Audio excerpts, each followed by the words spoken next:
Hey guys, Scott Adams here again. It's been a while since I did a live, but as we said last week, we've been really busy. But we're going to start back up now, trying to do a live every day again.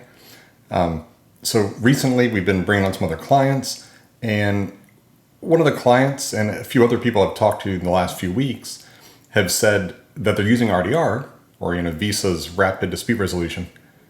And so really, do they need anything else? Like these guys, a lot of them aren't using any kind of anti-fraud other than RDR. But RDR is not really anti-fraud. So, my answer to that question was absolutely, you need a lot more. In general, you need to really layer your anti-fraud protection. And, I like to divide it into kind of two parts, your pre-auth and your post-auth. So, if you're not sure, right, authorization is whenever you submit the data to the credit card company or, to your processor, and then, it goes to your processor, to Visa, and can run through other systems. So anytime before that, you also want to do some other things. Like, you need to have things like device ID, you need to gather evidence, IP, all these kind of things. And then when you hit submit, before you call off for an authorization, you should run this through an anti-fraud product that has some kind of machine learning, some rules, these kind of things. Because this is in the moment. It happens in real time, happens very quickly before you get an authorization, which costs you money. So you do that, see what the fraud engine says, and collect a bunch of information through that process too. And then you store that. And then get the authorization. Then after authorization, so post-auth, this is where the Verify Ethica Visa MasterCard products come in that are like alerts. So like alerts, RDR. But even before that, both companies have some kind of collaboration system. So like, with Verify, it's Order Insight. And this allows you to sort of almost represent, but it's in real time before the consumer has hit or said they want to do a chargeback necessarily. And maybe they're just calling in for information too.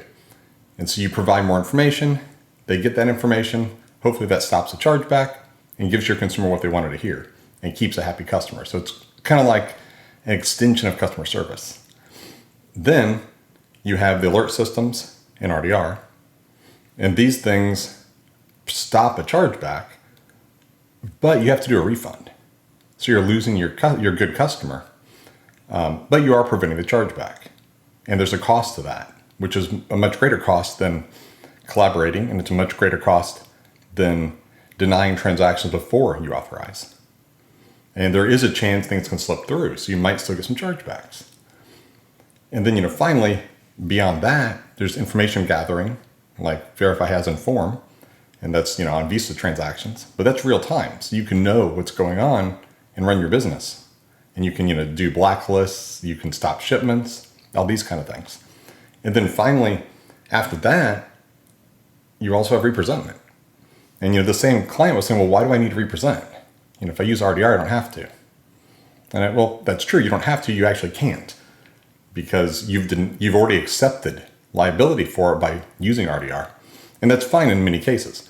But there are times you definitely want to represent, and it kind of depends on where your chargeback rate is. Like if you have a really high chargeback rate and you need to get it under control fast, then yeah, you want to just do whatever you can to stop them before they get to chargeback. But once you get the chargeback, you need to look at the variables, look at your business, analyze the situation, and then on certain transactions, you might want to represent that. And that's kind of where we circle all the way back to the beginning of this conversation and use that data you gathered pre-authorization and then throughout the process to represent.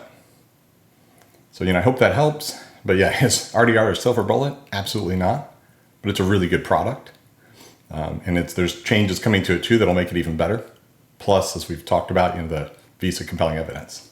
So we'll talk about more of these products across the next week. And if you have any questions, let me know. Thanks.